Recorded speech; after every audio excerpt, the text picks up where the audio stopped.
nakabili tayo ng open pipe, yung loud pipe sa online. So kabit natin dito sa ating rider, kaya lang may konting problema, masyadong malaki dito. Ito malaki, sumasabit sa head. So ayan, sabit siya dito. So babawasan natin ng konti.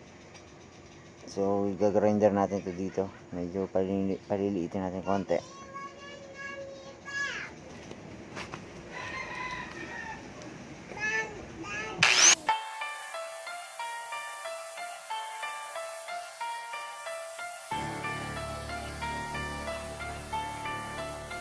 Yo, wrench in his fist, grease on the sleeve, fixing up engines, got tricks up his weave. Mark Jones, the mechanic, rides the grind, every bolt turn, precision aligned, tuning up bikes, stories on the lands, motor blog life where the wrench extends, vlog the hustle, every nut and spark, cameras rolling, light up the dark.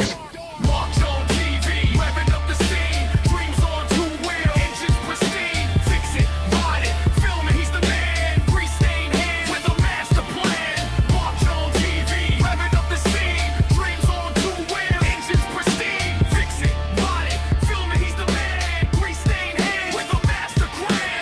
Flow vibes raw, no filters, no frills, spinning tails faster than spinning wheels, pistons pump, heart sinks to the sound in the garage kingdom where kings are crowned. He's the motovlog boss with the talk to show. So ayan, nakabit na natin. So ito yun, ito naman yung magiging problema. Yung bracket niya dito ay sala sa butas ng stock ng putres. Ayan, laki ng diferensya.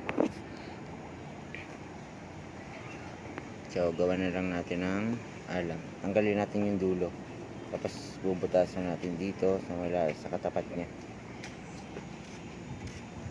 So yun na lang gagawin natin.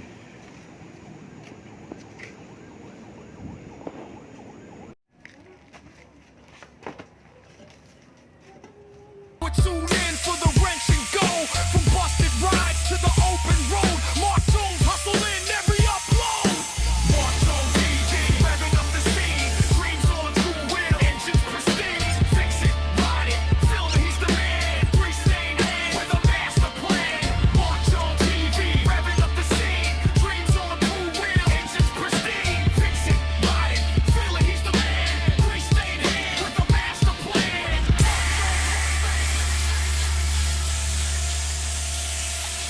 Mark Jones TV. Mark Jones TV.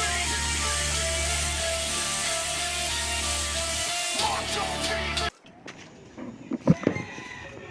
So ayan, tapos na natin.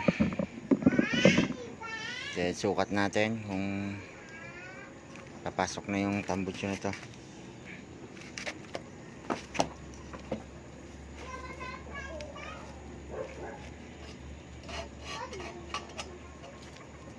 Tingnan natin kung ano pang gagawin natin.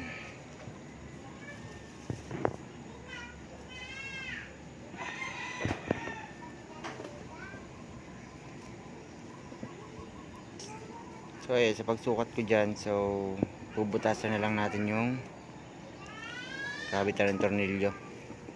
So dulon-dulo siya.